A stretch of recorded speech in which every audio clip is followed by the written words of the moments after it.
Hello साथीहरू, मेरो mini भ्लगमा चाहिँ सबैजनालाई स्वागत छ। अनि तपाईहरु सम्पूर्णमा मेरो नमस्कार है। अनि आज चाहिँ खासमा किन मैले यो भ्लग बनाएँ भन्दाखेरि साथीहरू, मेरो बहिनी चाहिँ वहाँ बुटोलबाट आएको थियो अनि उसलाई चाहिँ हिँड्न भनेर गएको थियो सानो भर्याङसम्म। अनि त्यही हो, म बाटोमा हिँड्दा हिँड्दै चाहिँ यस्तो चिजहरू देखाइरहेको थियो कि। अनि कस्तो मतलब पानी परेको थियो नि त, अनि सिनहरू पनि एकदम क्लिन भइसकेको थियो। अनि त्यही भएर हामी चाहिँ जुनु र म गएको थियौँ। अनि उसले चाहिँ मेरो भिडियो बनाइदिएको थियो है, हेर्न सक्नुहुन्छ। अनि फेरि मैले उसको पनि भिडियो बनाइदिएँ, मेरो बनाइदिएको थियो नि त। अनि त्यही भएर मैले उसको भिडियो बनाइदिएको थिएँ।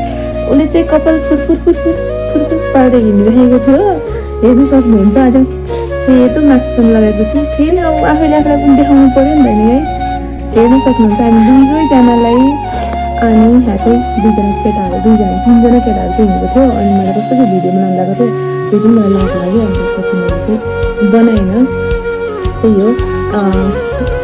अनि त्यसपछि बाटोमा हिँड्दै एउटा खसी चाहिँ बेच्नै राखेको रहेछ कि, काटेर अब पकाएर खानु होला नि त, त्यही हो। अनि म चाहिँ पसलहरू पनि देखाउँदै हिँडेको थियो। अनि मान्छेहरू पनि अब कति हिँडिराखेको हुन्छ नि त, यत्रो ठुलो सहरमा है, मान्छेहरू त धेरै हुन्छन्।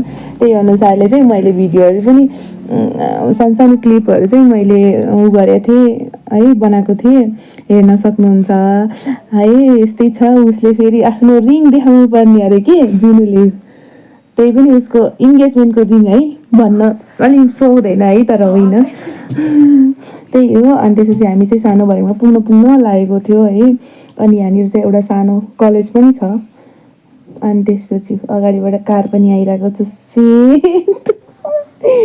मेरो हाँसो फेरि खत्रै छ गाइजहरू है, हेरेर अनि सुनेर फेरि हाँस्नु होला। अनि फुल पनि मैले देखाइदिइहालेँ। त्यसपछि फेरि मेरो मोबाइलको चाहिँ ग्लास चाहिँ फेर्नुपर्ने थियो। अनि त्यसपछि त्यही भएर त्यही पनि म भिडियो बनाउनु चाहिँ म छोडेको थिएन क्या। जुन अगाडि गइरह, त्यहाँको दाइलाई चिनेको छ नि त, ऊ पनि गोर्खाको हो अरे है। अनि त्यसपछि उसले